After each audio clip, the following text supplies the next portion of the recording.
오늘 주님이 주신 말씀은 신약성경 골로새서 4장 2절입니다. 함께 찾아서 같이 봉독하도록 하겠습니다. 골로새서 4장 2절 말씀. 기도를 계속하고 기도에 감사함으로 깨어 있으라. 아멘. 깨어 기도하라 라는 제목으로 오늘도 말씀을 주셨습니다. 2023년 들어와서 우리의 1년 혹은 평생의 목표로 성전을 세우리란 말씀이었고, 그 첫 번째 단계가 깨어 기도하라 라는 주제로 한 달 내내, 나는 여러분이 말씀을 어떻게 경청하셨는지 모르겠어요. 근데 이 말씀을 주기 위하여 전달하던 주님은 피를 토하듯이 그 간절함과 애절함으로 기도하기를 요청하고 명령하셨습니다. 한 달이 지난 뒤에도 여러분이 주님과의 그 기도 속의 깊은 은혜로 들어가지 아니하셨다면 오늘 결단 내리시기를 바랍니다. 성전에 와서 기도하는 거 좋습니다. 그러나 거리와 형편이 되지 아니할 때는 여러분의 처소 혹은 여러분이 공간과 시간을 낼 수 있도록 하셔서 최소한 하루 한 번, 더 많을수록 좋지요. 그러나 한 번은 예수님께 얼굴을 보여드리고 가슴을 나누고 당신과 함께하는 시간을 작정할 수 있기를 바랍니다. 깨어있다, 깨어 기도하라 같은 뜻입니다. 이 말은 기도하여 하나님 앞에 항상 머물고 주와 함께 그 기도로 동행하라 라는 말씀입니다.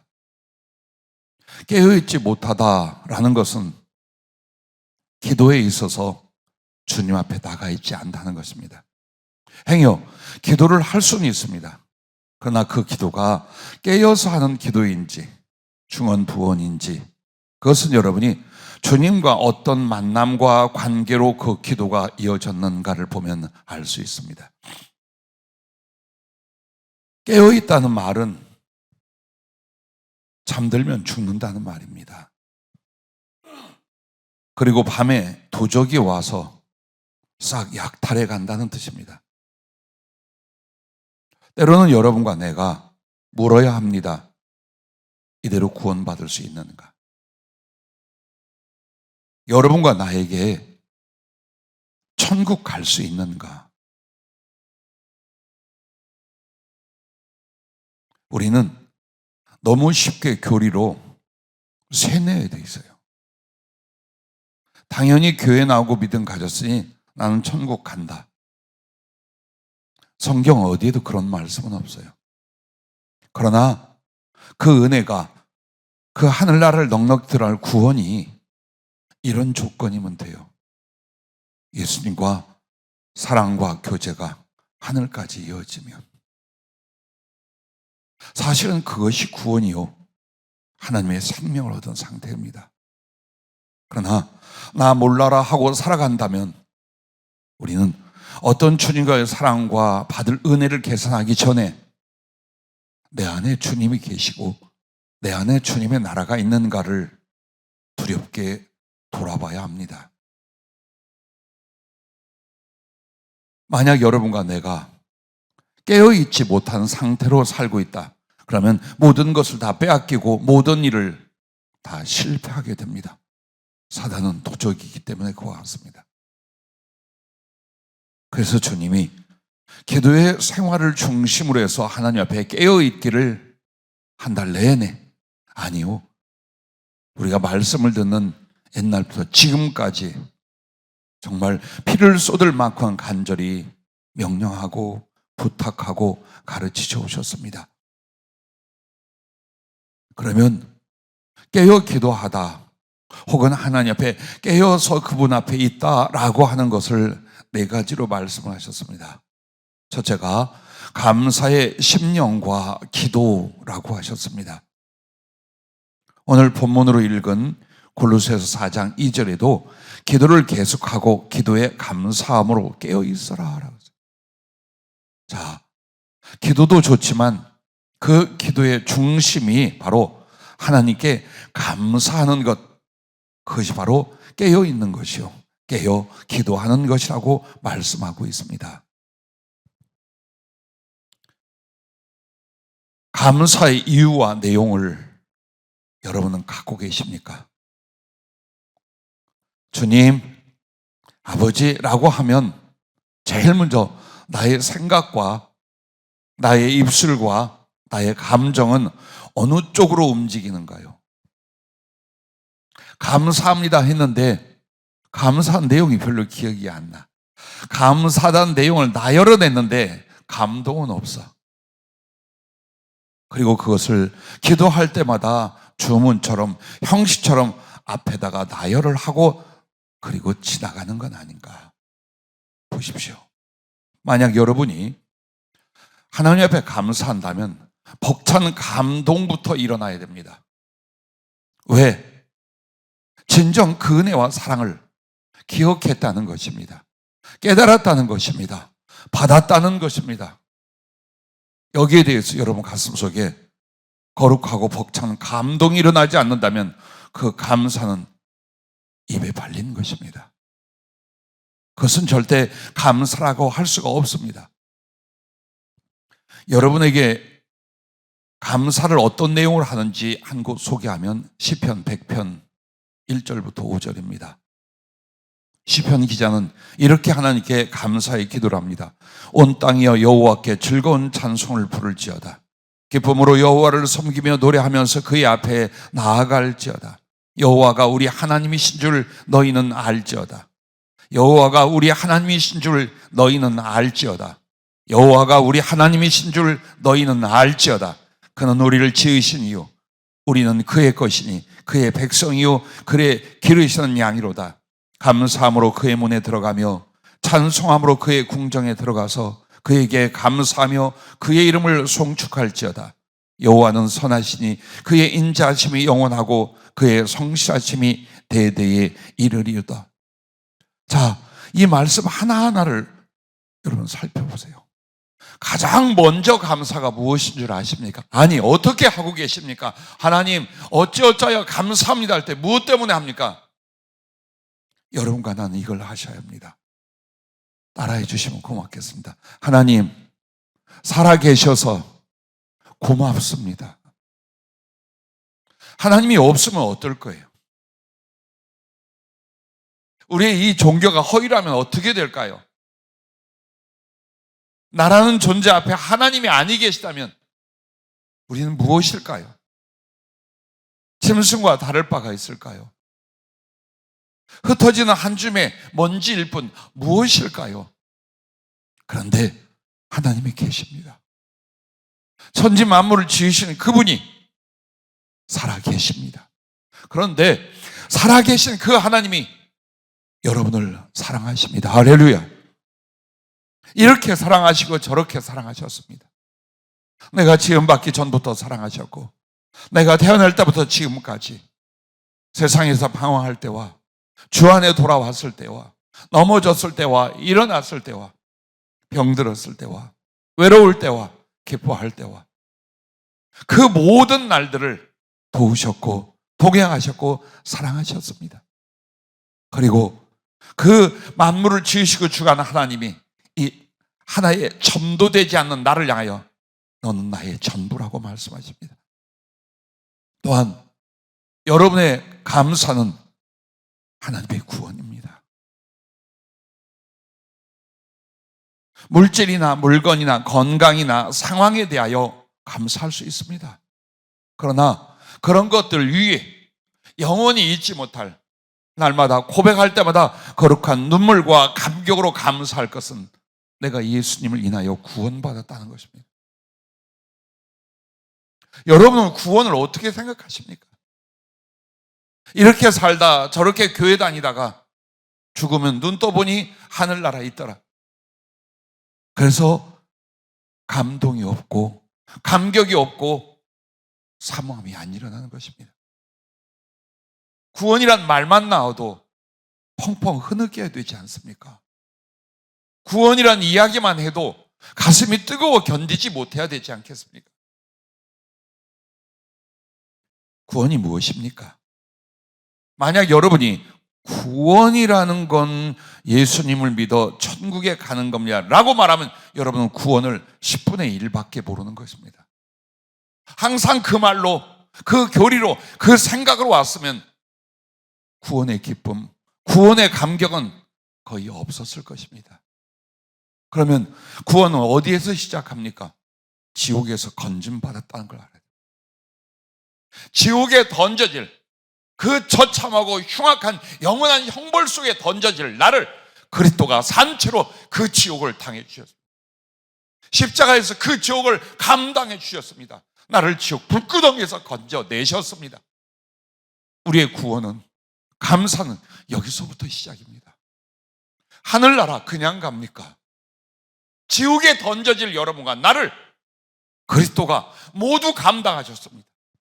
아버지께 버림받고, 그리고 받아야 될 고통과 저주를 친히 당하시고, 나중에 인류가 산채로 지옥의 형벌 가운데 던져집니다. 그래서 주님도 산채로 지옥을 당하십니다. 어떤 경우, 어떤 상황에도 나를 사랑하신 그분은 내 영혼을 구원하시게 하여 자기의 모든 걸 다 바치셨습니다. 그걸 평생에 묵상하고 있습니까? 평생의 거룩한 상상과 가슴에 거룩한 감정으로 주님을 맞이하고 있습니까?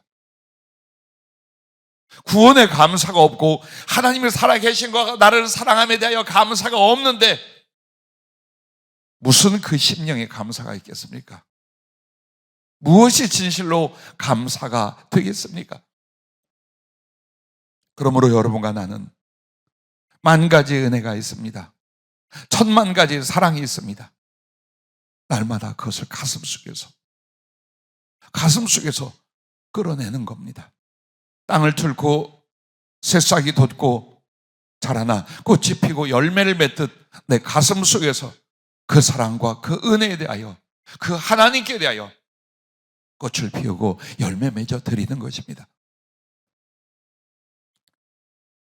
그러므로 감사는 심령이 깨어있게 한다라고 하셨습니다. 그렇습니다.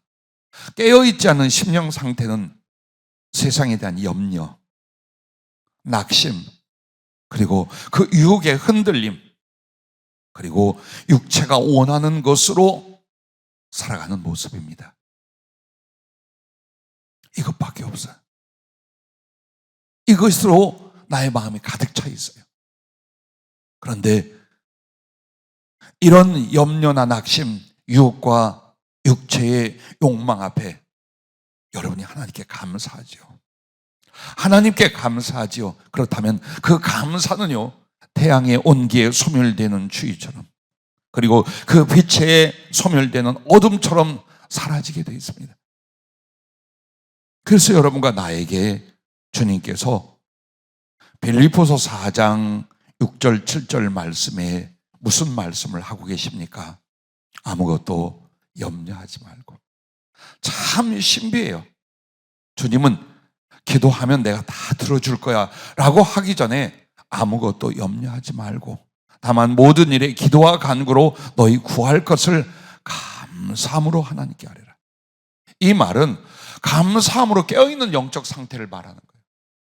내가 지금 이게 있고 없고의 문제가 아니라, 이게 힘들고 이게 편안하고의 문제가 아니라, 이게 아쉽고 이 궁핍한 문제가 아니라 하나님이 계셔. 모든 것을 지으시고 주관하는 전지전능하신 지존, 그분이 계셔. 근데 그분이 나의 아버지가 되어주셔. 때로는 어머니의 가슴으로 나를 품어주셔. 내 처음부터 마지막까지, 내 존재의 시작부터 그분 품에 안기는 그날까지 그가 당신의 아들을 내어 주시기까지 나를 사랑하죠. 그 영혼입니다. 그 가슴입니다. 그리고서 그런 아버지 하나님, 그런 주 예수 그리스도께서 내 필요를, 내가 걱정하는 이와 같은 바를 어찌 들어주시지 않겠는가? 나는 오히려 이 염려 앞에서 주님을 찬양하리라. 이 궁핍 앞에서 나는 주님 앞에 감사하리라. 그것입니다. 기도는 그것입니다. 그때에 모든 지각에 뛰어난 하나님의 평강이 그리스도 예수 안에서 너희 마음과 생각을 지키시리라 라고 하셨습니다. 즉 그 심령이 깨어있게 한다는 거예요. 우리는 염려나 미움이나 혹은 낙심이나 절망이나 세상적인 생각과 그 욕망이나 몸뚱이를 걱정하고 사랑함이나 이런 모든 것들이 이미 하나님을 향한 정신을 잃고 있다는 것을 인지하지 못하고 있습니다. 잘 사는데? 잘 살고 있어. 아니요. 여러분과 나는 하나님 앞에 있지 않아요. 하나님 앞에 있는 것이 아니에요. 그러므로 그 심령은 잠든 상태이거나 죽어가는 상태라는 것입니다. 그것을 깨어나게 하는 것이 뭡니까? 감사의 기도. 감사로서 깨어 하나님 앞에 기도하는 바로 그것입니다. 그때 우리의 심령은 하나님을 인식합니다. 하나님의 거룩한 손길을 경험합니다. 그리고 그분 앞에 모든 것을 깨닫기 시작하고 만족하고 감사하기 시작합니다. 그러므로 내 속에 있던 육신적이고 세상적인 모든 질병과 같은 그 생각과 마음은 소멸되고 씻겨 나가서 하나님의 평강으로 그리스도의 사랑으로 여러분과 내가 채워질 줄로 믿으시기를 바랍니다. 감사를 하면 하나님을 바라보게 되어요. 정말 내 영혼이, 내 시선이 하나님을 간절히 바라보게 되어 있어요. 그리고 그 감사에서 믿음이 나오고 그 감사로 말미암아 소망을 갖고 그 감사는 주님의 사랑을 깨달으며 나 주님을 사랑하는 거룩한 작정과 소원을 만들게 됩니다. 주님 사랑합니다. 이게 어디서 옵니까? 그 사랑을 깨달았기 때문에, 그 사랑을 받았기 때문이에요. 그래서 내가 감사하는데 감사라는 단어보다 더 소중한 나도 주님을 사랑합니다. 이렇게 해서 이 사랑을 이루어 드리겠습니다 로 나가는 거예요. 그러므로 여러분 안에 감사가 믿음이 되고 소망이 되고 사랑이 될 뿐만 아니라 세상 것 두려워하지 않은 평안이요, 그리고 사람이 줄 수도 뺏을 수 없는 기쁨의 심령이 되게 만드는 것입니다. 또한 감사는 은혜에 깨어있게 하신다라고 하셨습니다. 한마디로 은혜에 붙잡히게 만드는 거예요. 목사님, 기도는 꽤 합니다마는 심령이 그렇게 은혜로 혹은 주님의 사랑으로 혹은 성령으로 이렇게 채워지지가 않아요. 힘들고 피곤하고 아니 아예 사모함도 일어나지를 않아요. 많은 이들의 고민이나 상담을 듣습니다. 이유는 감사가 빠졌기 때문에. 감사한 마음 없이 하나님께 기도한다는 건 무엇을 말할까요? 나 A, B, C, D, E, F가 있는데 이게 필요한데 이거 줄래요? 언제까지 줄 건데요? 안 줘? 하나님이시잖아요. 주셔야지요.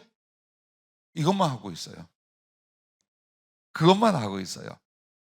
그러면 오히려 마음이 답답하고 나아가서 내가 원하는 것을 원하는 때에 그분이 주시지 않는다고 생각하면 어떻게 돼요? 입이 대빨이 하나 나와요.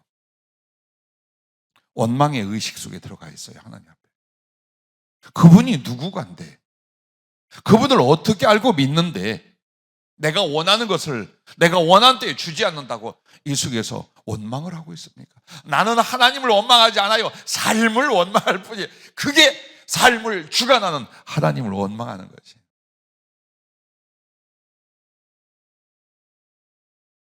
그런데 하나하나 그의 살아계심과 나의 하나님 되심과 그의 인자하심과 선하심의 영원함을 그가 하늘에만 계신 것이 아니라 오늘 나와 같이 계시는 이 모든 은총들과 그분의 손길과 섭리, 작은 것에서 큰 것까지 다 기억하며 하나님께 감동하여 감사 고백을 하고 있다면 여러분과 나는 어떻게 될까요?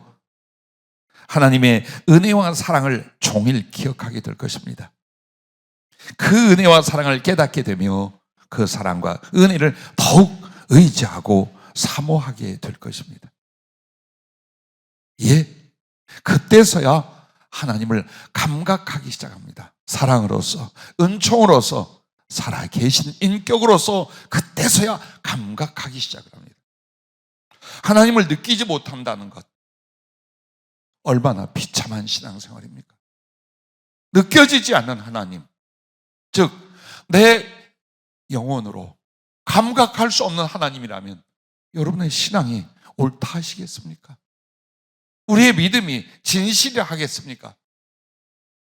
그러면 하나님이 언제부터 느껴질까요? 그 사랑과 은혜를 깨닫는 것입니다. 그런데 그것은 억지로 생산이 되는 게 아니라 내가 먼저 받은 은혜와 내가 기억할 수 있는 주님과 나의 사랑을 하나하나 다시 감사하며 그 의미와 그 가치와 은총을 생각하는 것입니다. 그렇게 될 때 여러분 안에 더 큰 사랑이, 더 큰 은혜가 깨달아지고 임하게 되는 줄로 믿으시길 바랍니다. 그래서 배고팠던 자가 맛있는 음식을 대접받았어요. 목마른 사슴이 시냇물을 발견했어요. 아주 푹 빠지기 시작합니다. 하나님의 은혜는 감사로서 깨닫기 시작하고 감사로서 우리 안에 경험되기 시작하는 것입니다. 그래서 감사하는 사람은요, 제일 먼저 어떤 상태가냐? 자족하게 됩니다. 만족하게 됩니다. 여러분은 돈이 얼만큼 있어야 만족하시겠습니까? 여러분의 재산이 얼만큼 돼야 자족할 수 있겠습니까? 여러분의 건강과 체력이, 여러분의 수명이 얼만큼 되면 자족할 수 있습니까? 만약 거기에 목적을 둔다면 죽었다 깨도 자족하는 일이 없을 것입니다. 끝도 없이 아쉽고 궁핍하고 모자르고 욕심나고 이루어지지 않아 절망하고 이렇게 하며 예수 믿는다고 살아갈 것입니다. 자족한다는 것. 자족이 무엇입니까? 은혜로 깨달아 감사하는 거예요. 아침에 일어나셨습니까? 주님, 이 눈으로 볼 수 있어서 감사합니다. 주님, 이 귀로 듣게 하셔서 감사합니다. 손이 움직이고 무릎이 움직여 감사합니다. 밥을 먹을 수 있어 감사하고 소화되어서 감사하고 일어나 교회 갈 수 있어 감사하고 주 앞에 무릎 꿇을 수 있어 감사하고 우리에게 있어서 그분의 은총과 사랑을 감사하면 할수록 어떻게 될까요? 일용할 양식으로도 행복해 할 수 있습니다. 왜? 내게 일용할 양식만 있는 게 아니에요. 그 일용할 양식을 주시는 하나님이 내 것이에요. 내가 오늘 가난해도, 내가 오늘 병약해도, 늙어 쇠하여 간다 할지라도 내게는 나의 모든 것 되시는 그 하나님이, 그리스도 예수께서 계셔요. 그가 주신 만큼이에요. 그가 이 길을 걷게 하셨어요. 나는 잘못된 선택과 실패를 하나 합력하여 선을 이루어주고 계셔요. 왜 우리가 그걸 못 깨닫습니까? 자족함이 없어요. 그런데 그 자족은 진실로 감사하지 않는 사람에게는 아무리 많은 것을, 아무리 좋은 것을 소유하고 경험케 해도 일어나지 않습니다. 그리고 여러분이 그 감사로 말미암아 하나님을 영화롭게 한다는 거예요. 감사가 무엇입니까? 하나님을 인정하는 거예요. 하나님의 사랑에 대하여, 존재에 대하여, 은총에 대해서 보답하는 것이에요. 반응하는 것이에요. 영광을 돌려드리는 것이에요. 그러므로 하나님은 그 백성들의 하나님을 감사와 찬양을 하여 영광을 받으셔요.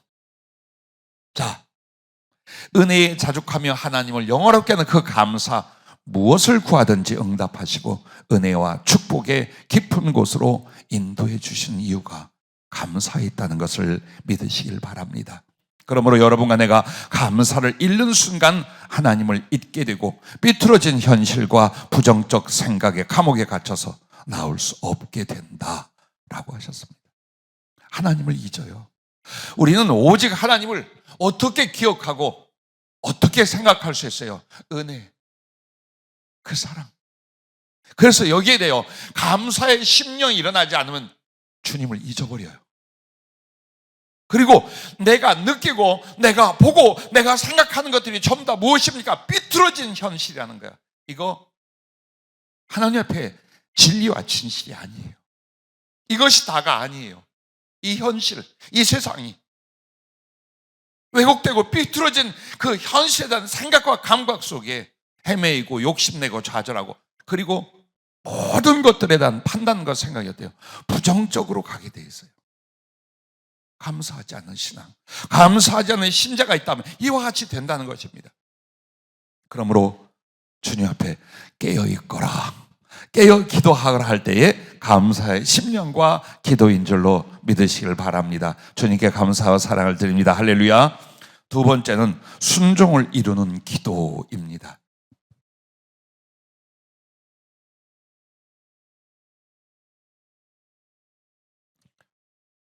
기도를 할 때에 구하는 것, 그것을 분류를 해 보십시오. 여러분과 내가 구하는 것이 나의 관점이며 나의 심령이며 나의 중심이에요.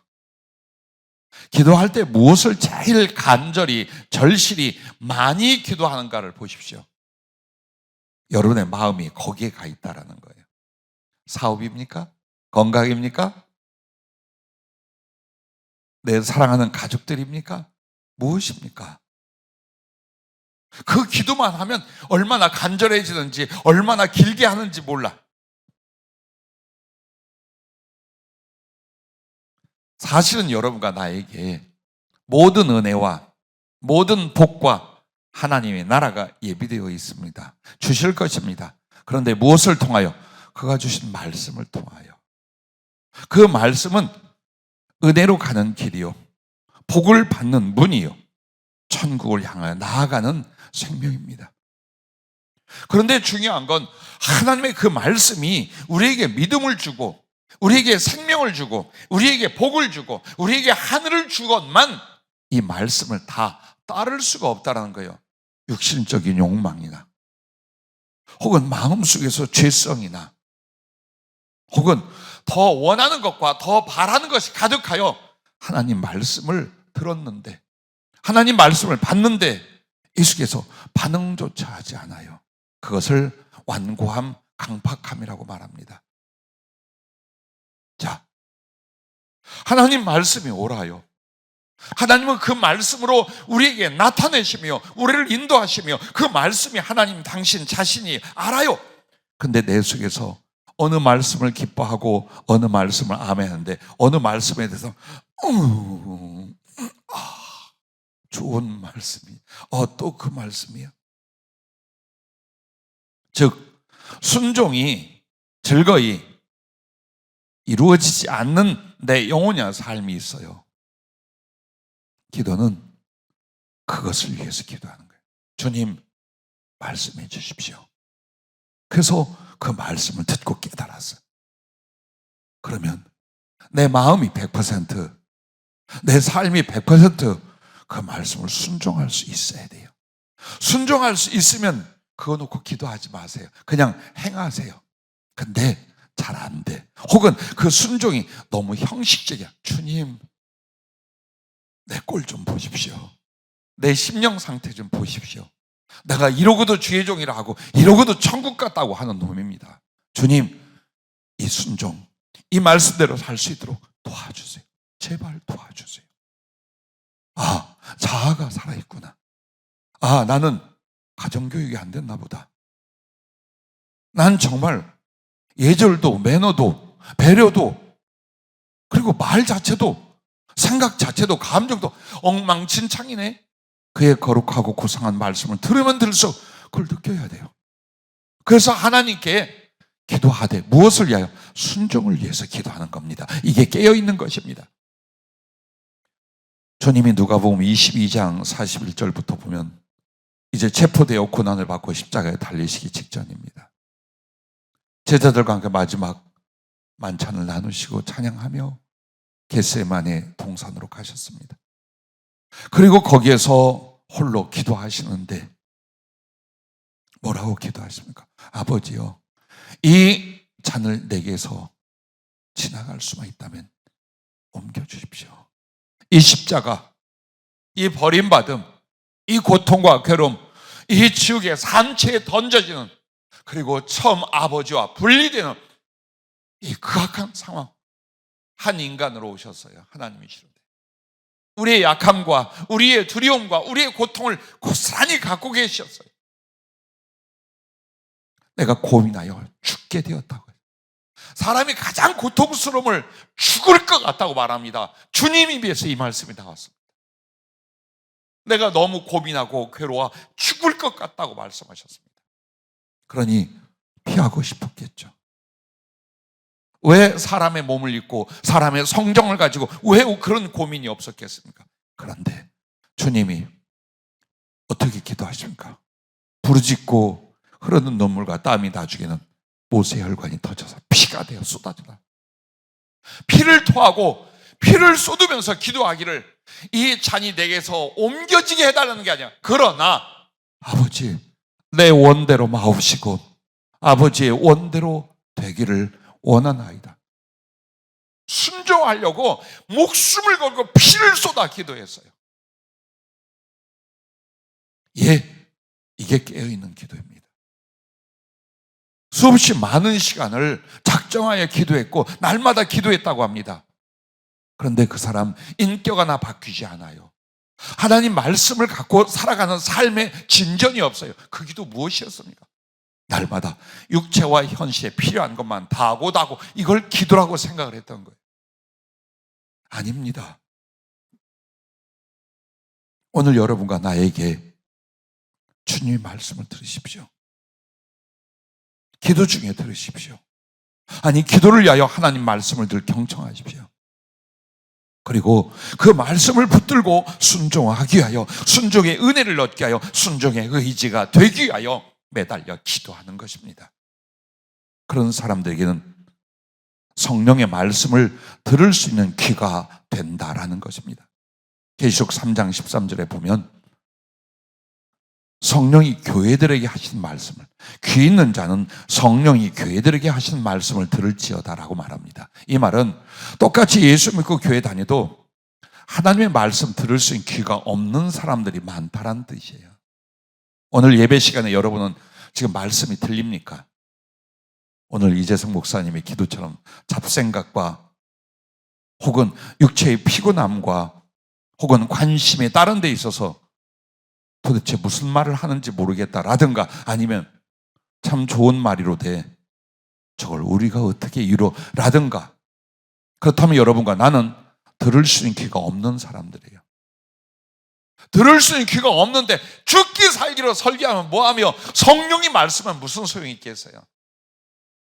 그래서 이런 속담이 있죠. 쇠 귀에 성경 읽기. 그 꼴이 돼버리는 거예요. 그런데 우리가 하나님 말씀을 다 외우지 못해도, 신학과 교리를 달달달 하지 못해도, 성경 주석을 갖고 있지 않아도 주시는 말씀 깨닫는 말씀을 잡고 어떻게든 내 안에 순종의 의지를 세우려 하고 삶 속에서, 가슴 속에서 그 말씀을 이루려 하는 사람, 들리는 귀가 있기 시작해요. 깨달아요. 감동해요. 그리고 들을 수 있는 귀가 순종의 귀로 거룩한 성화를 이루게 되어 있습니다. 그래서 여러분은 순종의 능력이라는 것을 생각해 봤나요? 처음에는 예를 들어서 부자 청년에게 뭐라고 했어요? 영생을 얻으려면 선생님이 어떻게 해야 되겠나이까? 할 때 주님이 계명을 지켰네. 다 지켰습니다. 어려서부터. 사랑스러워 주님이, 그러나 너에게 한 가지 부족한 것이다. 자, 여러분이 들리는가 보세요. 이 말이, 네 가지고 온 것을 몽땅 팔아서 가난한 사람에게 싹 나눠주고 나를 쫓으라. 그러면 하늘의 보물이 내게 있으리라. 여러분 들렸습니까? 들립니까? 육신의 귀가 아니에요. 심령에서 그것을 온전히 접수해야 귀가 있는 사람인 거예요. 언어로 알아듣는 걸 말하는 게 아니에요. 가슴에서 아멘하고 그렇게 살겠다고 하는 거예요. 그게 들을 수 있는 귀예요. 우리가 그걸 어떻게, 그 사람한테 한 말이지. 이게 뭐예요? 들을 수 있는 귀가 없는 사람이에요. 그래서 하나님 앞에 말씀을 사모하고 듣고 깨닫고 그것을 지키고 그것을 내 안에 적용하고 그렇게 살아보려고 몸부림쳐 기도하는 사람들은 깨닫기 시작해요. 그리고 적용하기 시작해요. 그리고 무엇보다도 순종의 능력이 생겨요. 순종의 능력이 뭡니까? 기쁘게 순종함, 이게 능력이에요. 고민하고 어쩔 줄 모르고. 신학생 때 정말 주님 앞에 고민하고 괴로워했던 적이 하나 있어요. 순종해야 될 걸. 학비를 어머니가 빚을 얻어서 한 학기 학비를 마련해 주셨어요. 거기에 책값 포함하여 얼마 해줬어요. 딱 그거. 어머니가 빚을 얻었어요. 또 어머니도 11조 생활 하셔요. 자, 머리에 계산이 되기 시작했어요. 그래서 산에 올라가 기도를 하는데 계속 성령이 말씀하는 거예요. 너 그 중에 11조를 해라. 어떻게 해요? 이건 학비고 나머지는 책값인데 여기서 떼고 나면 모자랄 텐데요. 그리고 어머니가 수입도 아닌데도 11조 하셨거든요. 나 그대로 기도했어요. 그리고 딱 이쪽에 대고 주여 성령으로 충만케 온 세계로 나가 복음을 전하게 목숨도 주 앞에 드리게 하옵소서. 그런데 대답이 계속 와요. 11조는 그 조금 전에 설명드렸잖아요. 이런 상황이라고요. 주여 성령 충만케 하시고 인천을 내게 주옵소서, 세계를 주옵소서. 근데 주님이 딱 물으셔요. 너 그 돈으로 뭐 할 거니? 주님을 위한 신학을 공부하고 있잖아요. 근데 주님이 딱 그러셔요. 11조도 못하는 것이 나를 위하여 목숨을 바치겠느냐? 덜썩 주저앉았어요. 그 몇 분 중에 여유가 없어 못한다고 버틴 내가 주님과 복음을 위하여 목숨을 바치겠다. 네가 그렇게 할 수 있겠느냐? 그리고서 엉엉 통곡하고 울었어요. 그리고 뭐라고 기도했냐? 주님, 이거 드릴 수 있게 해주십시오. 이 가슴이 기꺼이 드리게 해주십시오. 당연히 그렇게 됐죠. 그래서 동전까지 다 계산해가지고 본교회도 못 가고 다급해서. 왜? 또 마음이 바뀔까 봐 가까운 교회 새벽에 나가서 드렸어요. 얼마나 마음이 시원하고 후련한지. 자, 수천 가지 수만 가지의 주님이 우리를 위하여, 우리의 복과 영혼을 위하여, 주님과의 사랑을 위하여 말씀하십니다. 성경을 적용해 주시고 성령이 말씀합니다. 자꾸 내 마음에 모든 게 다 서운해요. 이것도 서운하고 저것도 서운하고 이것도 그래서 밉고 저것도 밉고 꼴 보기 싫고. 근데 여러분은 만약 그 상태로 주님 앞에 기도한다면 주의 음성을 들을 것입니다. 사랑해라. 주님, 내가 웬만하면 사랑하고 이뻐하는데요, 이건 수준 이하예요. 이럴 수는 없어요. 미칠 것 같아요. 스트레스 받아서 병원에 입원할까. 별소리를 우리가 다 할 수 있습니다. 주님 이렇게 말씀 안 할까요? 너는 내게 어떠했느냐? 너는 네 이웃과 네 가족들에게 어떠했느냐? 왜 너는 모르느냐? 그럼에도 그들이 너를 용납했고 내가 너를 사랑하고 있지 않느냐? 사랑하지 않는다면 너와 나는 상관이 없다. 어떻게 하시겠습니까? 주님, 잘못했습니다. 내가 왜 그런 걸 가지고 서운해하며 미워하며 판단해서 다시는 그렇지 않겠습니다. 용납하겠습니다. 이해하겠습니다. 배려하겠습니다. 나를 나눠주겠습니다. 잘 안 되면 나를 부인하고 뒤로 던지겠습니다. 이거 나오지 않습니까? 이걸 말하는 거예요. 기도 속에 이걸 만들어가는 걸 말하는 거예요. 그게 깨어있는 기도, 깨어있는 상태라는 것입니다. 성경에 백부장 두 사람이 나와요. 마태복음 8장에 나오고 사도행전 10장에 또 고넬료라는 백부장이 나와요. 그런데 여러분과 내가 순종의 기도 어떻게 해야 되는가라고 한다면 그 백부장이 하는 거 기억해 보십시오. 자기 종이 병들어 죽게 됐어요. 사람을 보내어 우리 주님께 그 하인을 고쳐달라고 그랬어요. 그랬더니 주님이 내가 가서 고쳐주리라 했어요. 그랬더니 신시한 백부장이 뭐라고 합니까? 주여, 내 집에 들어오심을 나는 감당하지 못하겠사오니 다만 말씀으로만 하옵소서. 그러면 내 하인이 낫겠습나이다. 나도 남의 수하에 있는 사람이요, 내 아래에도 군사가 있으니 이더러 가라 하면 가고 저더러 오라 하면 오고 내 종도로 이것을 하라면 하나이다. 이게 순종이에요. 이걸 기도 속에서 이뤄내는 거예요. 주님, 말씀만 하시옵소서. 나도 남의 수하에 있습니다. 내 밑에도 사람이 있어. 가라 하면 가고 오라 하면 옵니다. 주님, 말씀만 해주십시오. 가라 하면 가겠습니다. 오라 하면 오겠습니다. 서라 하면 서겠습니다. 그걸 기도 속에서 만드는 거예요. 뻣뻣한 나, 강팍한 나, 육신적이고 세상적으로 피굴해진 나는 말씀 들어도 안 따라간단 말이에요. 분명히 내 이익을 위하여 어떻게든지 손해를 피하려고 한단 말이에요. 그걸 여러분이 가만두지 말아요. 기도 속에서 어떻게 해서도 그 선하고 지구하신 주님의 말씀과 나를 향한 그 축복의 말씀들에 대하여 내가 말씀만 하시옵소서, 종이 듣겠나이다. 이 상태, 이것이 바로 순종의 능력이에요.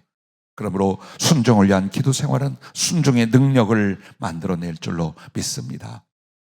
그래서 여러분과 내가 깨어 기도하는 건 나의 필요와 뜻을 하나님께 관철시키는 것이 아니에요. 하나님의 뜻을 묻고 듣고 그 말씀을 따르고 이루려 기도하는 것인 줄로 믿으시길 바랍니다. 그런 사람들에게 주님이 요한복음 15장 7절에 뭐라고 합니까? 네가 내 안에 거하고 내 말이 네 안에 거하면 무엇인지 구하라. 그리하면 이루리라. 할렐루야. 이것입니다. 그 주님의 말씀이 내 안에 거한다는 게 뭘까요? 그리고 내가 그리스도 안에 거한다는 게 뭘까요? 그분의 말씀이 내게 들려지고 그 말씀에 대하여 내가 순종의 의지를 갖게 된 거예요. 이거예요. 기도응답은 무엇을 구하든지 이루시는 이 놀라운 기적과 같은 하나님의 응답과 축복은 그 말씀에 대한 순종이 기도 속에서 이루어지는 사람들의 것이에요.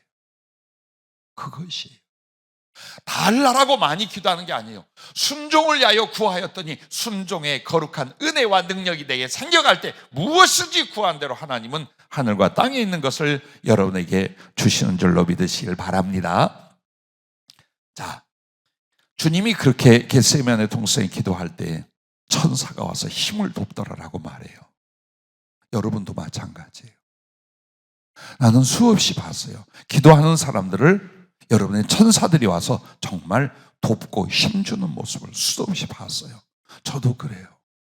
그리고 천사라고 한다면 천사 존재가 중요한 것이 아니에요. 이미 주님이 와 계신다는 뜻이요, 성령으로 여러분을 도우신다는 뜻이에요. 이게 할 수 없는 걸 하게 만드는 게 뭡니까? 순종의 의지로 기도하는 것입니다. 변화될 수 없는 나, 장성하지 않는 나, 비겁한 나, 죄 많은 나, 그 존재가 하나님 앞에 변화되는 것, 그것이 바로 순종을 위하여 기도하는 사람들에게 일어나는 성령의 도우심, 하나님의 도우심인 줄로 믿으시기를 바랍니다. 자, 또한 이렇게 순종을 이루는 기도는 회개의 열매를 맺게 한다라고.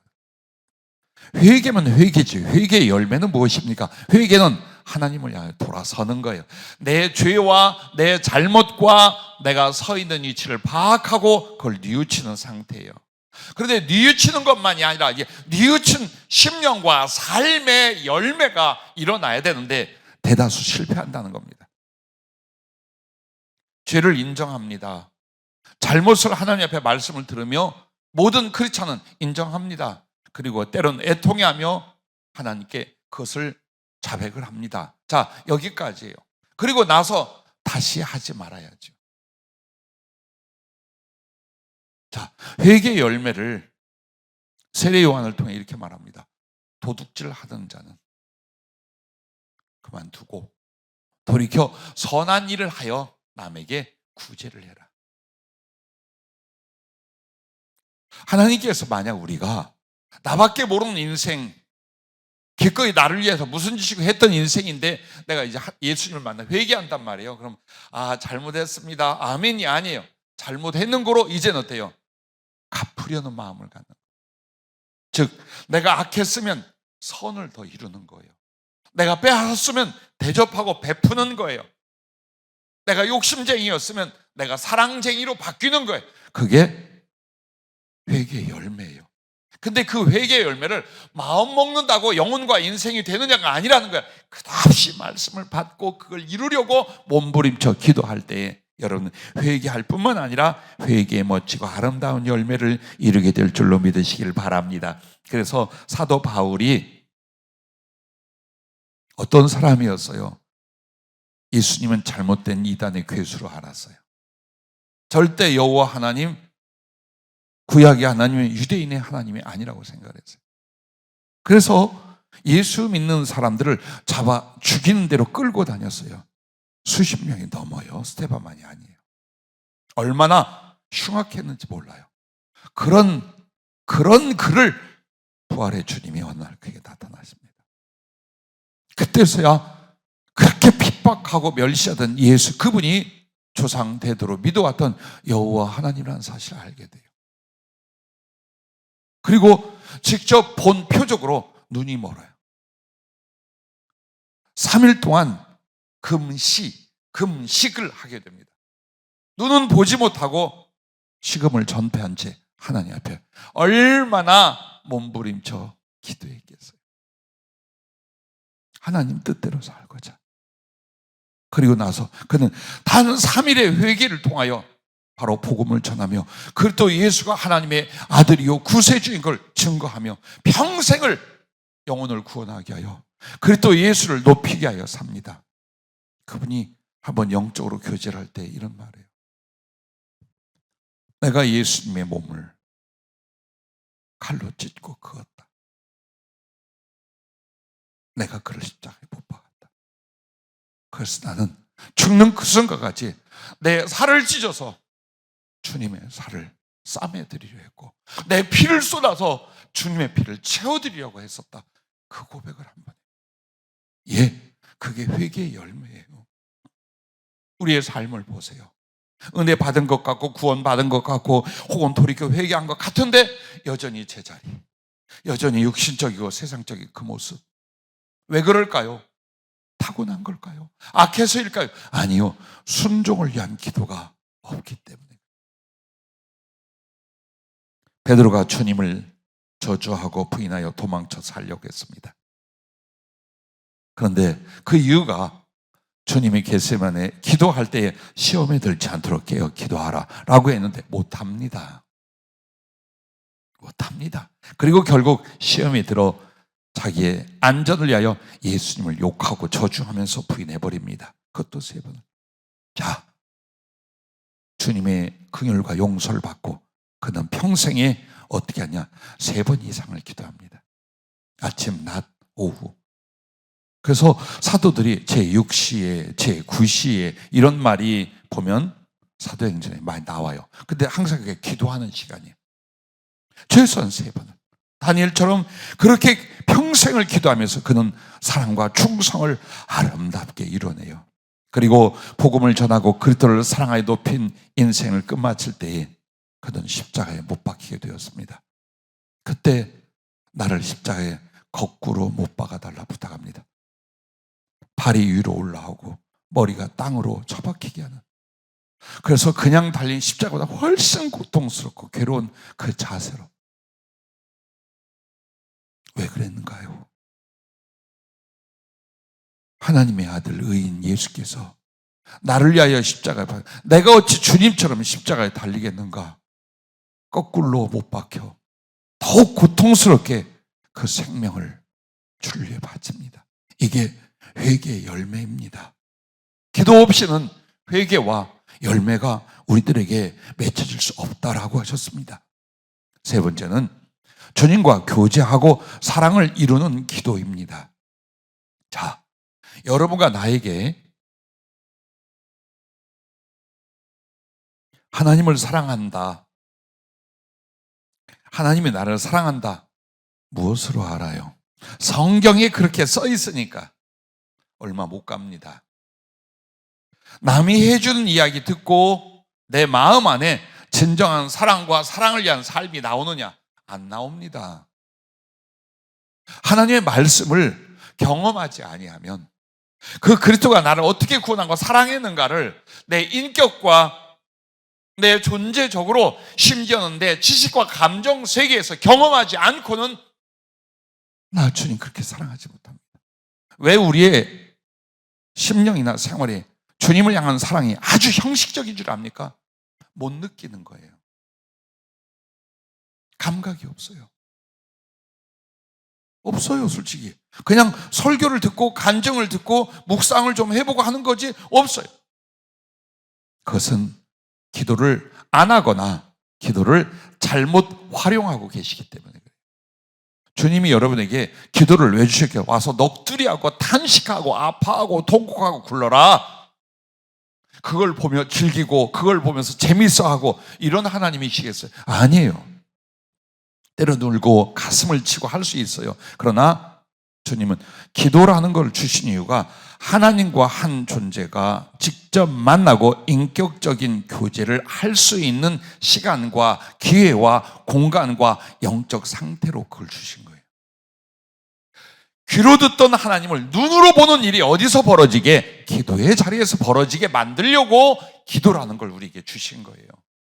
그래서 아브라함부터 여호와의 이름을 불렀더라라는 게 뭡니까? 기도 속에서 하나님을 친히 경험하고 만나고 사랑하기 시작을 하는 거예요. 그러므로 여러분과 나는 먼저 주님의 마음을 아셔야 돼요. 정말 주님께서 여러분과 나를 향하여 어떤 가슴이신지 그걸 여러분과 내가 알아야 돼요. 기도의 자리에서 영적으로 소통하고 사랑의 교제의 자리를 갈망하는 주님의 마음을 아가서 2장 10절부터 이렇게 말합니다. 자, 여기서 나는 주님이에요. 그리고 그 대상은 여러분이에요. 들어보십시오. 나의 사랑하는 자가 내게 말하기를 이르기를. 자, 여기서부터 이제 주님이 우리한테 말합니다. 나의 사랑, 내 어여쁜 자야, 일어나서 함께 가자.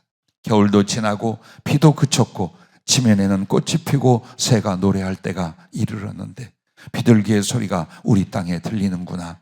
무화과 나무에는 푸른 열매가 익었고 포도나무는 꽃을 피워 향기를 토하는구나. 나의 사랑, 나의 어여쁜 자야, 일어나서 함께 가자.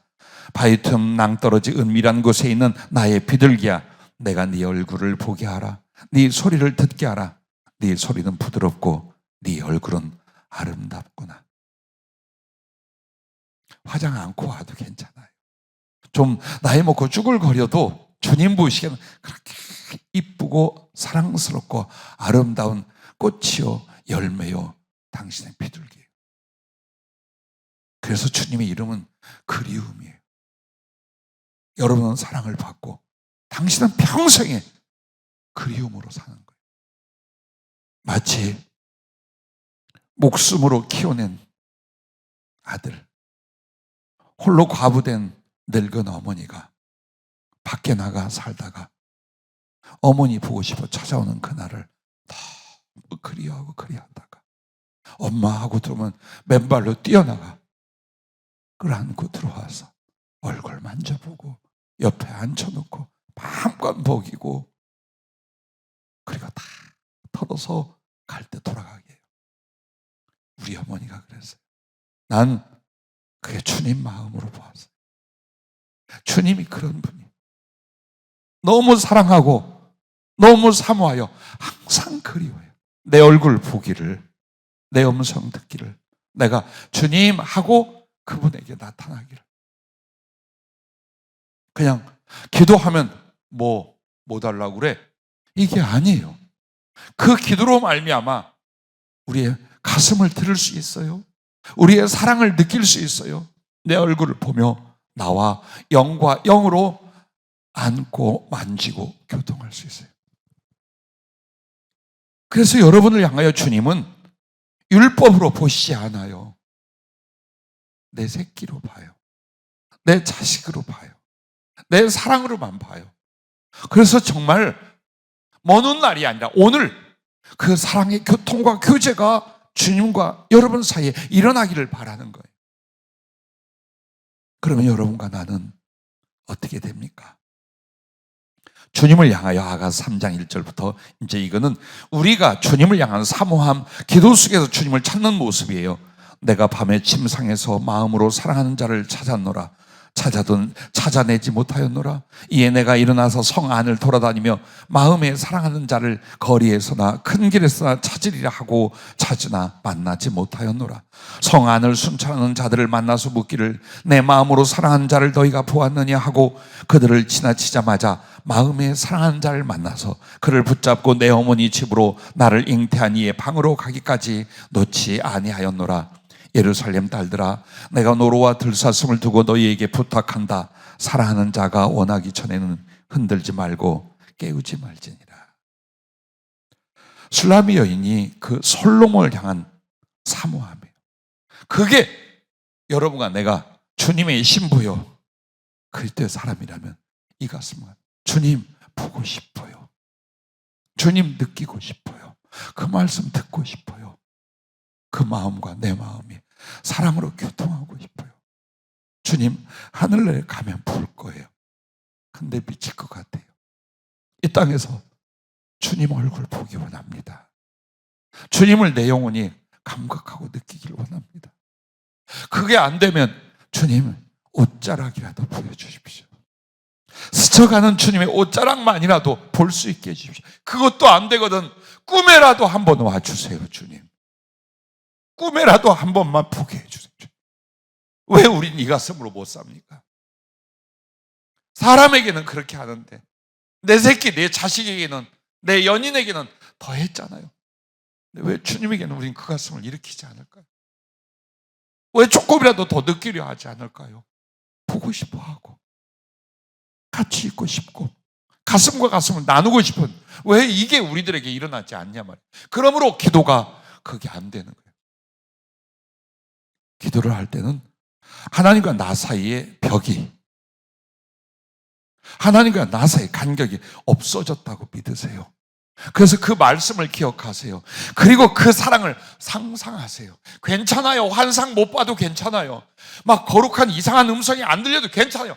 내 가슴의 모든 지각으로 당신을 느끼려 하고 기억하세요. 그리고 상상하세요. 그리고 그 믿음을 믿으세요. 그리고 고백하고 감정을 쏟으세요. 점점 그 사랑의 교제 기도는 여러분을 성령으로 말미암아 이제 실제가 되게 만들어요. 그래서 귀로 듣던 하나님, 눈으로 배우게 되었나이다라는 욥의 고백처럼 나만이 아는 비밀, 주님과 나 사이만 가진 그 사랑의 비밀이 있어요. 그게 여러분에게 만들어지는 거예요.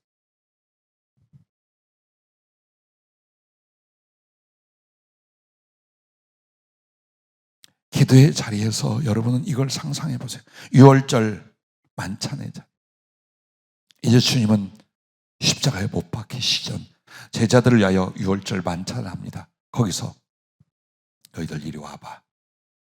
기도 속에서 여러분 이걸 경험하라 그 말이에요. 예 주님, 발일이 내놔. 냄새 나는데요. 내놔봐. 너는 가서 대야에 물 좀 받아와. 그리고 겉옷을 벗고 수건을 허리에 두른 주님이 내 발을 만지신, 내 더러운 발을 다 닦아주시고 그 수건을 닦고 그리고 그 발에 입을 맞춰주시는 거예요. 그렇게 안 하실까요? 제자들에게 했는데 나한테는 그렇게 안 할까요? 그렇게 해요. 그걸 느껴보세요. 기도하면서 주님이 내게 그렇게 하신다는 걸 느껴보세요. 내 발에 주님의 입맞춤을 느껴보세요. 막달라 마리아라 추정되는 그 죄인한 여인이 왜 주님 발에 입을 맞추며 향유를 붓고 눈물을 쏟았을까요? 이미 그 사랑을 느낀 거예요. 그 이상의 사랑을 이 여인은 예수님께 느끼고 경험하고 있었던 거예요. 오늘 여러분과 나도 마찬가지예요. 기도 속에서 정말 하나님 말씀을 중심한 거룩한 상상의 날개를 펴고 내 주님이 나에게 이렇게 하시고 내 주님이 이런 가슴이고 내 주님이 이렇게 말씀한다고 믿으세요. 그리고 거기에 반응하는 거예요. 주님, 그 목소리를 듣고 그 표현과 그 마음을 받으면서 나도 반응하는 거예요. 그래요 주님, 이제 내가 주님 발 닦아 드릴게요. 이리 오세요. 아니다, 나는 괜찮다. 아니요, 주님, 내가 발 닦아 드릴게요. 하세요. 누가 미쳤다고 하면 무슨 상관이에요? 하세요. 그냥 주님 발 이리 주세요. 닦아 드려. 그리고 거기에 입 맞추고, 그리고 내 영혼에 피를 쏟아. 왜 못해요? 그게 공상입니까? 망상입니까? 아니요, 실제예요. 기도하면서 얼마든지 주님과 마음을 나눌 수 있어요. 처음에는 그 말씀을 중심으로 내가 자꾸 생각하고 묵상하고 상상합니다. 근데 그것은 실제가 돼 점점 주님과 나의 교제가 되고 사랑이 되고 나타나심과 드려짐이 된다는 것. 그래서 기도할 때 여러분과 나는 수만 가지 걱정과 염려의 것들과 부탁하고 간구할 것들을 가지고 있지만 주님 옆에 갈 때마다 설레이는 가슴으로 오늘 주님과 어떤 사랑을 나눌까, 주님과 어떤 이야기를 나눌까, 주님은 나를 얼마나 기뻐할까, 그 설렘이 가득해서 교회를 찾고 기도의 자리로 들어가셔야 돼요. 이 복된 것을 왜 얻지도 누리지도 드리지도 않고 살아왔습니까? 하세요. 어떻게든지 그렇게 하세요. 다른 시간은 못해. 정신이 없어서. 다른 때는 이것이 바쁘고 저것이 힘들어 못해. 그래서 일부러 마음과 시간을 구별해서 주의 전에 오는 거예요. 서로 사랑 안에서 알아가게 하십니다. 경험하게 하십니다. 그 주님께서 어떤 사랑의 말씀을 주셨는가요? 어떻게 성찬을 나눠주셨는가요? 나눔도 말씀을 통해 주님의 몸을 받습니다. 성령님을 통해 그 피를 이 잔에 받습니다. 기도 중에 그렇게 하는 거예요. 또한 주님 부활 후에 도망쳤던 베드로와 제자들을 갈릴리로 찾아갔어요. 거기서 주님이 밤새 고생하고 그 취에 떨고 있는 제자들 위하여 숯불을 피고 떡을 굽고 생선을 구웠어요. 이거 생각만 해도 막 가슴이 뜨거워지지 않아요? 정말 야단을 쳐야 되는데 보니까 너무 짠하고 안쓰러워. 내가 사랑하는 쟤네들을 위해서 불 좀 피자. 그리고 주님이 거기 떡을 굽고 생선을 구웠어요. 헛수고하고 바다에 나온 베드로가 그걸 봤어요. 이리 와라, 먹어. 그걸 말없이 끄역끄역 먹어요. 어떤 가슴이었을까? 그리고 주님이 네가 다른 사람들보다 나를 더 사랑하냐 말씀이에요. 기도 속에 그거 들어야지요. 기도 속에서 여러분이 그 음성을 들을 수 있어야죠. 아니, 상상하세요. 그냥 떠올려 보세요. 주님이 지금 내게 물을 거야. 주님의 가장 큰 관심은 나의 사랑이니까 내가 오늘 밤 이 기도에서 주님은 이게 제일 관심이 있을까? 네가 다른 사람들보다 나를 더 사랑하냐? 난 뭐라고 기도로 대답할 거예요? 여러분이 그걸 하는 거예요. 주님, 내가 주를 사랑한 줄 주께서 아시나요? 이거 안 돼. 주님, 사랑합니다. 정말 사랑합니다. 못나고 부끄러워도 주님, 진심으로 사랑합니다. 이거 왜 못해? 그렇게 주님과 교제하고 사랑하는 거예요. 점점 마치 십자가 앞에서 주님의 그 고통과 눈물과 피를 보며 그의 가슴을 받았던 제자 요한처럼 나 또한 기도의 자리에서 내 앞에 십자가를 두는 거예요. 그래, 오늘은 십자가의 주님을 만나야지. 십자가를 두세요. 성경을 통해 여러분이 듣고 이것도 모든 내용을 다 그려보세요. 영화처럼 그려보세요. 사실처럼. 그래, 십자가 저 큰 거 놔뒀어요. 우리 조금이라도 겟세마네 골고다를 기억해 보자고. 거기에서 나를 위하여 그 모든 걸 다 쏟아낸 그리스도를 요만큼은 더 기억해 보자고 십자가를 이 큰 걸로 두었어요. 여러분, 기도할 때에 십자가 앞으로 가세요. 그리고 보세요. 그 못자국을 보세요. 그 가시관을 보세요. 쏟아내는 피를 보세요. 떨어져간 살점들을 보세요. 여러분의 영혼이, 여러분의 양심이 주님 앞에 기도가 나올 겁니다. 주님, 내가 내려드릴게요. 주님, 내가 싸매드릴게요. 주님, 내 안에 오세요. 무덤이 아니라 내 안으로 오세요. 내 안으로 오세요.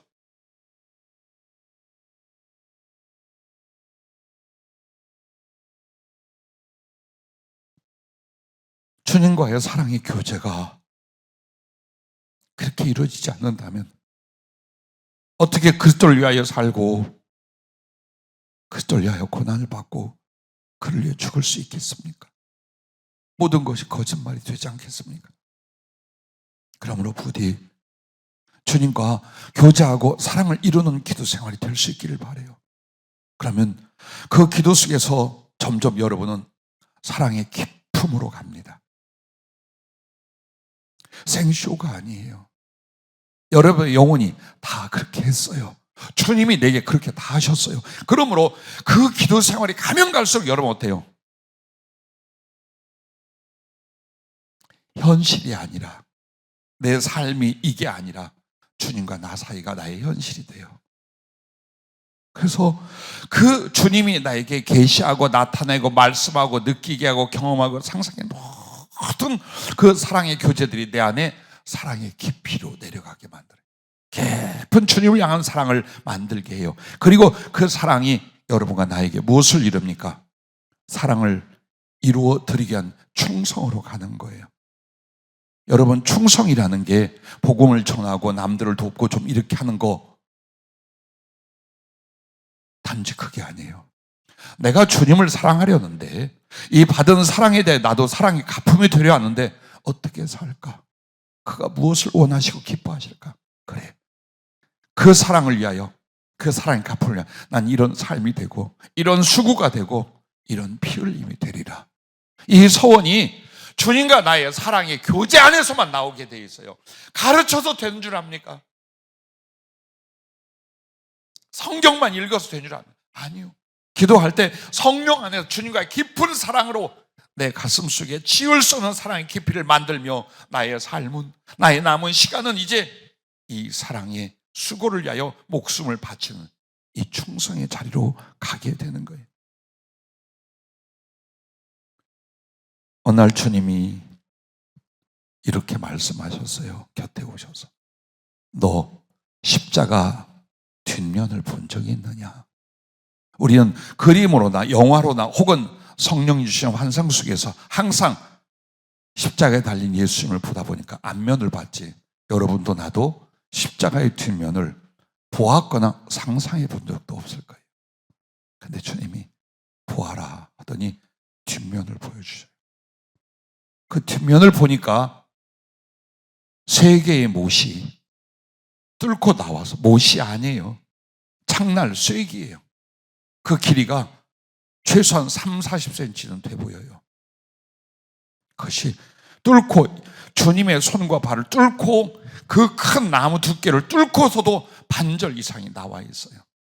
이걸 해머로 쳐서 십자가 안쪽으로 꺾어서 박아 놓았어요.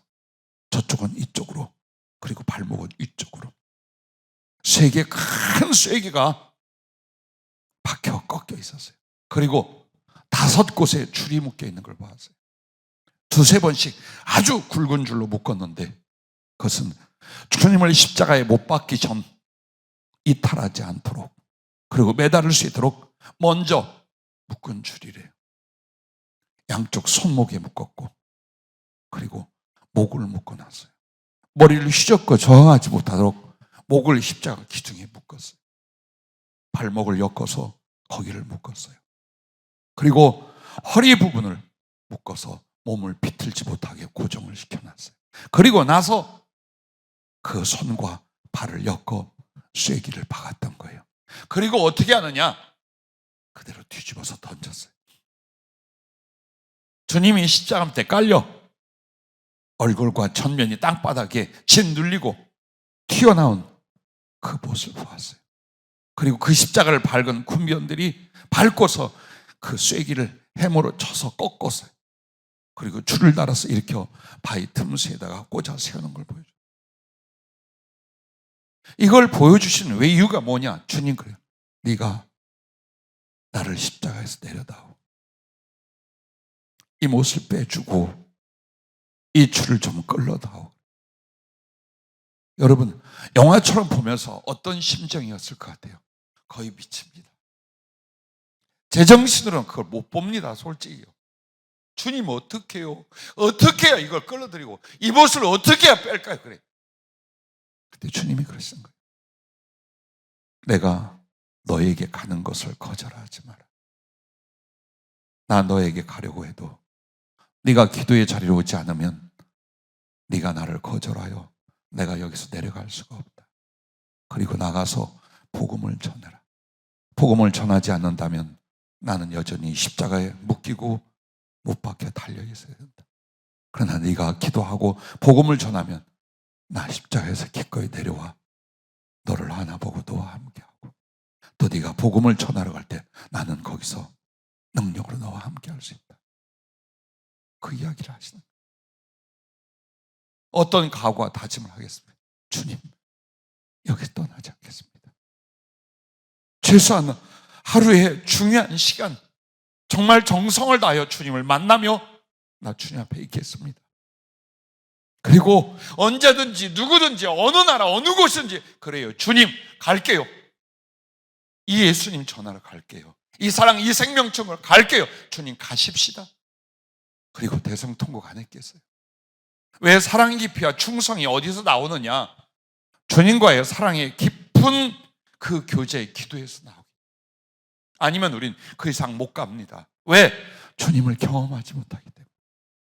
주님을 경험하지 못하기 때문에 그 사랑도 그 능력도 그 가슴도 내가 몰라. 그렇게 못 산다 그 말이에요. 마지막 네 번째는 끊어지지 않는 기도입니다. 고린도서 4장 2절 말씀처럼 기도를 계속하고 기도의 감사함으로 깨어 있어라. 기도를 계속하고 그렇습니다. 항상 기뻐하라. 쉬지 말고 기도하라. 범사에 감사하라. 이것이 그리스도 예수 안에서 너희를 향하신 하나님의 뜻이니라. 항상 기뻐하는 것도 기도 속에 있는 것이요, 범사에 감사하는 것도 기도 속에 있는 것이요, 쉬지 말고 기도하며 기뻐하고 감사할 것이 주님의 뜻이라고 데살로니가전서 5장 16절 18절까지 말씀을 하는데, 자, 제가 여러분하고 그런 이야기를 나눴어요. 사무엘이 말했던 기도를 쉬는 죄를 범하지 않겠다. 거기에 대해서 여러 가지 깨달음이나 적용이 있겠죠. 기도를 쉬는 게 왜 죄인가? 저는 올 들어서 가장 처절하게 가슴을 찢는 아픔으로 깨달았습니다. 기도가 끊어지는 게 죄, 기도하지 않는 게 죄, 기도를 무시하는 게 죄라는 이유가 바로 무엇입니까? 주님하고 나누어지는 거예요. 생각은 주님 생각한다지만 실조는 주님과 나누어지는 상태예요. 기도 안 하면. 그러니 주님께 어떤 슬픔과 아픔을 드린지, 나는 어떻게 무너지고 짓밟히는지 그걸 느껴요. 그래서 기도하지 않는 게 죄라. 그 말은 기도 빼먹지 마라, 기도 줄이지 마라, 기도 쉬지 마라. 주님이 그렇게 함으로 끊어지지 않는 기도가 바로 주님과 동행하게 하는 것입니다. 에녹이 무엇으로 주님과 동행했겠어요? 바로 기도였어요. 겟세마네에서 베드로, 야고보, 요한이 깨어 기도했더라면 어떻게 됐을 것인가? 지난주 성령님이 주신 묵상에 나갔지요. 만약 그들이 주님과 함께 3번을 같이 기도했으면 천사가 돕고 성령의 충만함을 입었답니다. 아무것도 두려워 않고 더욱 하나님의 영광을 사모했고 주님을 기뻐했고 주님과 함께 고난을 각오했을 것이랍니다. 그러므로 십자가를 지고 가는 게 구레네 시몬이 아니라 베드로였고, 강도가 주님 좌우편에 달리는 것이 아니라 바로 그 주님의 제자들이 함께 달렸을 것이랍니다. 그리고 주님이 고난을 받고 그 생명을 던지셨을 때에 무덤이 열리고 많은 이들이 부활을 했어요. 그처럼 주님의 부활과 함께 그들도 같이 부활했을 것이고, 주님이 살아 계신 것을 40여일 동안 증거할 때 그들도 함께 부활에 참여하여 함께 살아계신 하나님의 증인으로 그들이 했을 것이랍니다. 그리고 주님이 올라가실 때 엘리야를 부른 것처럼, 에녹을 데리고 간 것처럼 그들을 함께 데리고 하늘에 갔을 것이랍니다. 그들은 그토록 오랜 세월 고생하고 고통받고 그리고 목숨까지 바친 순교로 이뤄낸 사랑과 영광보다 훨씬 더 깊고 큰 사랑을 이루고 영광을 받았을 것이랍니다. 기도가 그렇게 만들어요. 다른 게 아니거든요. 주님의 마음에 나의 마음이 함께하고 주님의 방향에 나의 생각과 꿈이 함께하는 거예요. 그게 동행이에요. 근데 그게 어디서? 계속 기도할 때만 가능하다. 기도가 작아지고 기도가 없어지잖아요. 사람 생각, 세상 생각, 삶의 염려 바로 들어갑니다. 주님은 온데간데 내 마음이 없어져요. 분명히 없어져요. 그래서 우리가 끊어지지 않는 기도가 주님과 동행한다는 것을 잊지 말라라고 하십니다. 조금만 들어주세요. 제게 보여주신 것은 전하라는, 즉 여러분을 향한 메시지라 제가 영적 체험의 간증을 자주 하는 거예요. 주님이 기도할 때 오셨어요. 그러더니 이렇게 허리에 몇 번을 둘른 띠가 있는데 그걸 딱 그러더니 손 내밀어 봐라 그래요. 이렇게 내밀었어요. 그러니까 꽉 묶어요. 그러더니 나머지는 주님 허리다가 딱 묶어요. 너 절대로 이 끈 풀지 마라. 어떤 일이 있어 이 끈 풀지 마라. 그 말이 뭐예요? 주님 앞에 기도의 자리 떠나지 마라. 기도의 가슴 쉽게 하지 마라. 그 뜻이에요. 너와 나 같이 이렇게 있자. 그러시더니 그 기도 끝날 때 주님 보고 싶어요 하니까 두 손을 이렇게 하고 오셨어요. 양손을 이렇게 했는데 여기에 구멍이, 그 쐐기에 박혔던 구멍이 뻥 뚫어져 있었어요. 이렇게 하더니 애야 네 손가락 이리 내봐라.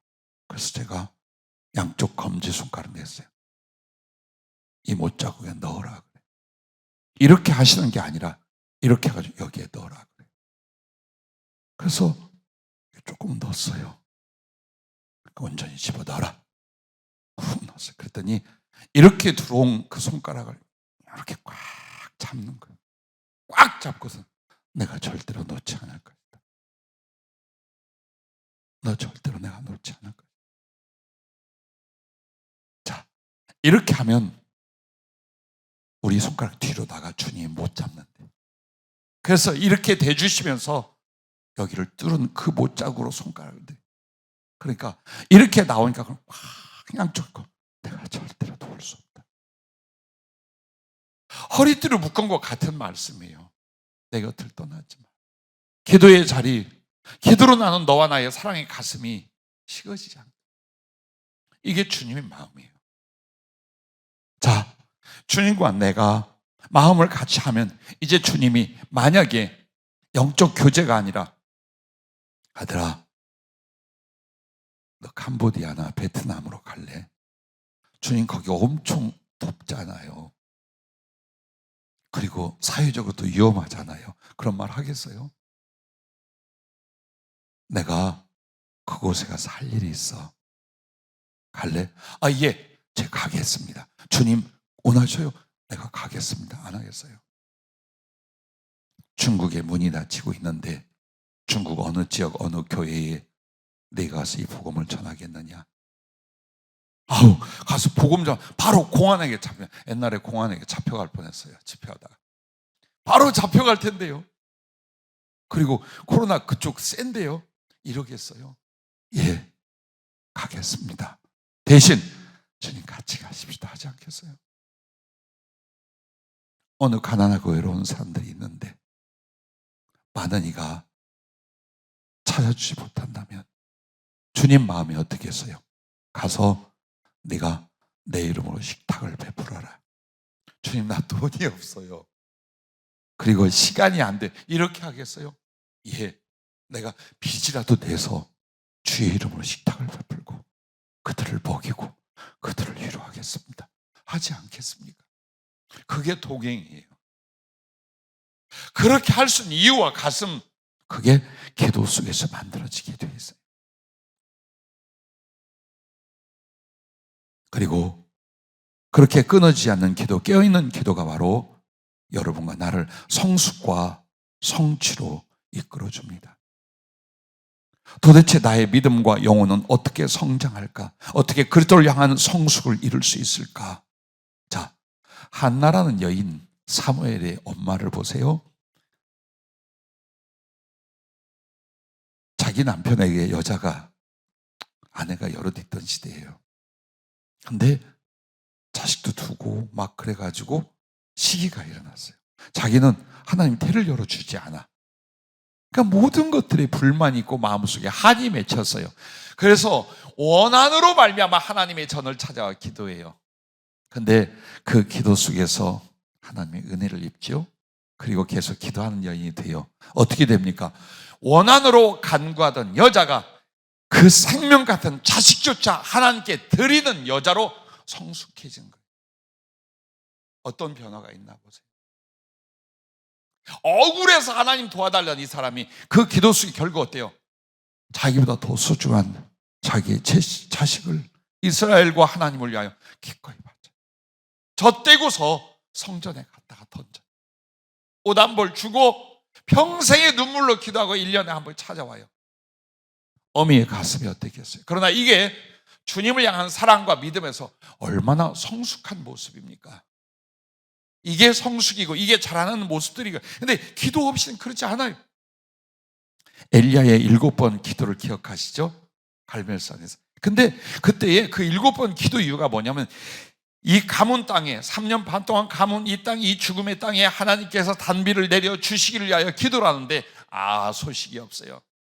근데 그 뒤에 먼 바다 끝에서 손바닥만한 구름이 보이고 큰 비가 올 거니까 임금이여 내려가소서가 뛰어간 뒤에 비가 정말 온 대지를 다 적십니다.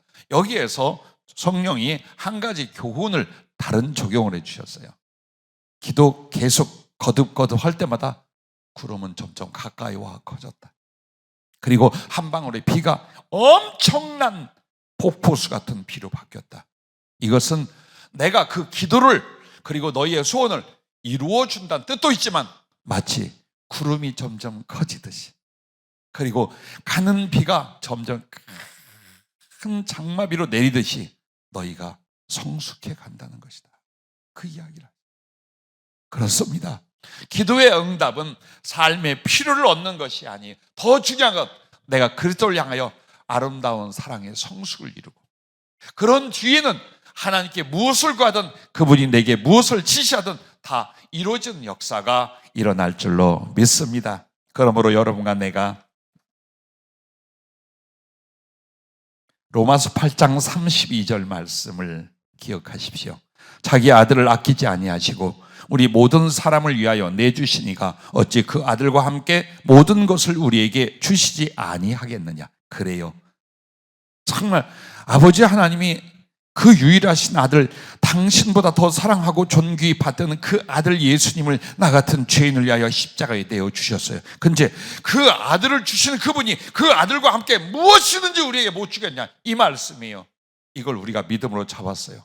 그리고 기도하며 여러분의 사랑이, 여러분의 믿음이 성숙하면 이 성경 구절을 여러분이 이렇게 말하게 됩니다. 나를 위하여 자기 아들을 아끼지 아니하시고 내어주신 그분을 위하여 나는 무엇을 못 드리겠는가? 나는 그분을 위하여 무엇인들 드리지 못하겠는가? 이것이 성숙이에요. 이것이 영혼의 하나님의 계획의 성취예요.